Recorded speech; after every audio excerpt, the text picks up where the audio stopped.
You shouldn't have to wonder about your goals and visions with the person that's right for you. You should be able to have real clear conversations up front and say, this is who I am, take it or leave it. Who are you? Yeah. You know, do you believe in marriage? Do you want kids? Let's not play a guessing game. Yep. And I try to advise young women in my life not to play games in dating. Ask the questions you need to know and don't be embarrassed by it. You know, there are voices that tell you that you're not good enough, that you have to look a certain way, act a certain way, that if you speak up, you're too loud. If you step up to lead, you're being bossy. You see, when I was a girl, I had parents who loved me and believed in me, but those doubts still worked their way inside my head and my heart. And I was always worried about something. Does my hair look right? Am I too tall? Do I raise my hand too much in class? So when folks said that a girl like me shouldn't aspire to go to the very best colleges in this country, I thought maybe they're right. But eventually I learned that each of those doubts was like a little test, a challenge that either I could shrink away from or rise up to meet. And I decided to rise. I decided to rewrite those tired old scripts that define too many of us. I decided that I wasn't bossy. I was confident and strong. I wasn't loud. I was a young woman with something important to say. And when I looked into the mirror, I saw a tall and smart and beautiful black girl. And that, more than anything else, is what I want all of you to know. I want that for you. I want you to live life on your own terms, according to your own script. Most of life is just ordinary. You know, you got to learn how to be happy alone. You got to be happy a little bored. You got to be happy when things are hard. You got to learn how to be satisfied when you failed and things don't go your way, because all of that keeps you getting up. But I think there are a lot of young people who are searching for this impossible feeling of continuous happiness. Here's one of the sayings that my father had. It was an admonition. If you had something on your plate that was good piece of pizza, and you hadn't finished it, and you were looking for more before you even enjoyed what was on your plate, you got in trouble. He'd say, never satisfied. That's the thing that'll get you, is never being satisfied with what you have right here, because it's enough. What you have is enough.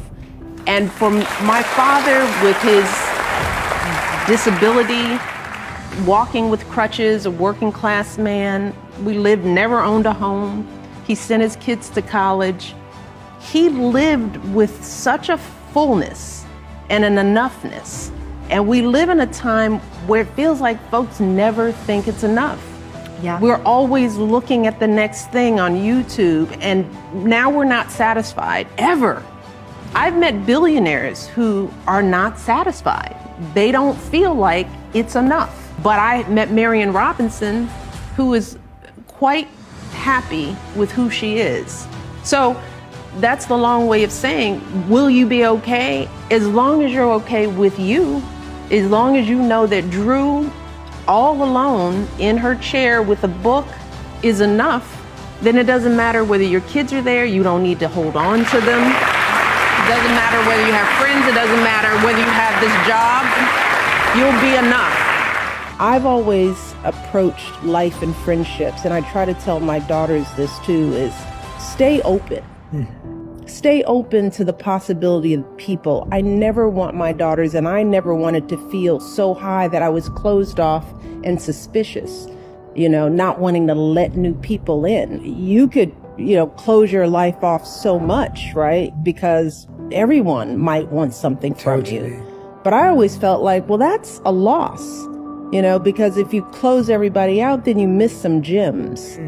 We've tried to be open and find ways to let new people in our lives and develop new relationships. And what I tell my kids is trust your gut, because you'll know when people should be let out. But keep your aperture wide open. Let people in, but when they show you who they are, let them out quickly. And trust me, girls around the world, they understand this. They feel it in their bones, and they will do whatever it takes to get that education.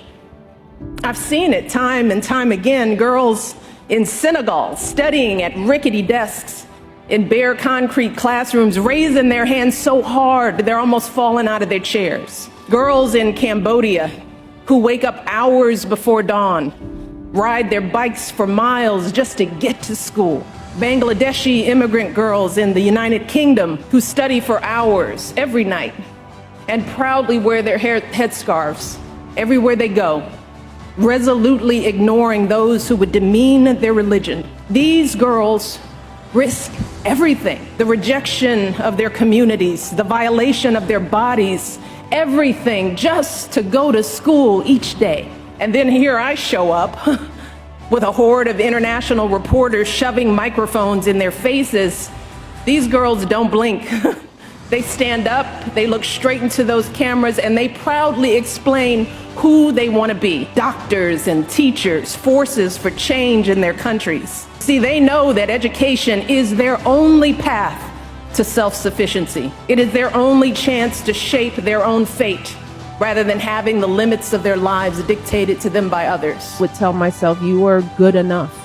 You are valued. You are worthy. Your story matters. Your voice matters. You will do the great things that you know you can do. There was something that struck a chord. It's like we all knew who we were when we were little. We knew our power then. It was just second guessed. So I would tell myself, follow that instinct, that pay attention to that flame in you, because it is real. That when someone is cruel or acts like a bully, you don't stoop to their level. No, our motto is, when they go low, we go high. One of the reasons why when I meet with young girls, I don't care where in the world it is, I don't want them to know Michelle Obama, the former First Lady. I want them to know Michelle Obama, that girl from the South Side of Chicago. I want to break down that wall of impossibility to let them know that I am them and they are me.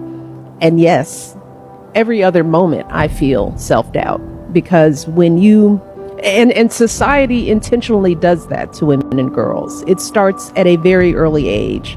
We question our value, our worth. We question how we look, how we talk, where we're from. There are people with power who want us to stay small. They want us to stay doubtful. And so our cultures reinforce that. So the one thing I want young girls to understand is that those feelings are real. They are not crazy. They are indoctrinated in us all. And we carry them around with us our entire lives. And I don't care how far you go, whether you go to the White House, you are constantly batting away those negative messages of being not enough. And yes, I deal with that too. And I don't want young women, young girls to get ahead of themselves to think that they have to fix it all now. In order to break these cycles of negativity, you got to get up every day and do the work right before you. That means getting your education when the opportunity presents itself, and then focusing on that, doing the work, doing your homework, getting to the next stage in life. Because if you take those small steps over time, you build up a lifetime of another story for yourself. No one can do that for you. You have to look over your life, and we as women sometimes feel like we have to have done everything right before we can take credit for the things that we have done. But there is power in what we do every day. And I have to remind myself of that every single moment. But you just have to take the time to realize it and be patient with yourself as you do it, because the process takes a lifetime. And when you encounter obstacles, because I guarantee you, you will, and many of you already have, when you are struggling and you start thinking about giving up, I want you to remember something that my husband and I have talked about since we first started this journey nearly a decade ago. Something that has carried us through every moment in this White House and every moment of our lives. And that is the power of hope. The belief that something better is always possible if you're willing to work for it and fight for it.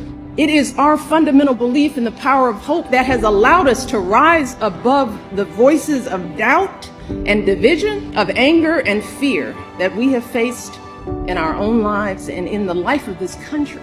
Our hope that if we work hard enough and believe in ourselves, then we can be whatever we dream, regardless of the limitations that others may place on us. The hope that when people see us for who we truly are, maybe, just maybe, they too will be inspired to rise to their best possible selves.